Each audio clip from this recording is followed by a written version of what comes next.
I felt helpless. In March of 2025, the Trump administration began quietly revoking thousands of student visas across the country, creating mass disruption on the system. That includes this Bay Area college student who agreed to speak with us, hiding his identity. I wanted to stay in the United States and get my degree. So what my advisors recommended is it's either I go back to home country or contact lawyers. With no criminal record, no interactions with protests or the police, this student says his SEVIS ID was canceled out of the blue without due process. SEVIS gives legal status for students in the U.S. to work or study. So that evening, I ended up calling 35 lawyers in the Bay Area, and I think one of them just told me to don't go to school and stay at your friend's house. Just kind of go into hiding? Yeah, just hide yourself. Johnny Sinotis is a Bay Area lawyer who represents this student and 19 others who have had their student visas or legal status revoked. Sinotis also represents Mahmoud Khalil, the Columbia University graduate student leader who was arrested by ICE agents without a warrant and is currently facing possible deportation.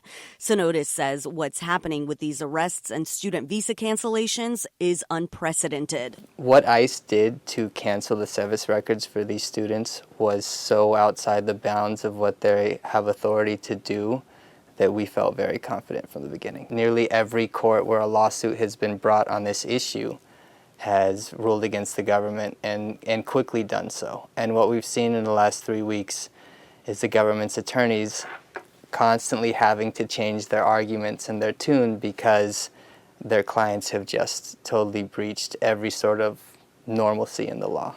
Other Bay Area attorneys are also taking part in this legal battle, including Bay Area immigration attorney Ben Loveman. He successfully overturned a visa cancellation for the student he represents. First thing we did was we prepared a lawsuit and we sued the Department of Homeland Security. We sued United States Citizenship and Immigration Services. We said, look, there's a couple grounds that Congress has set out and said this is the reasons you can terminate someone's record in SEVIS or the student status. None of those grounds exist here. And in the case of this student, so far, with just a few months left until he finishes his degree, he's back in class with his SEVIS reactivated. That's why I'm here today. I want students who are in the similar situation as I am, and I want them to know that you have the chance to fight and you don't have to leave the country and give up everything. But there's still concern for other students who don't have the means to hire a lawyer and sue the government. Imagine being a student from another country and saying, I want to file a lawsuit against the government. It's not an easy decision. I think definitely the goal here was to punish people just because they were non-citizens and scare them into leaving. It's all psychological warfare.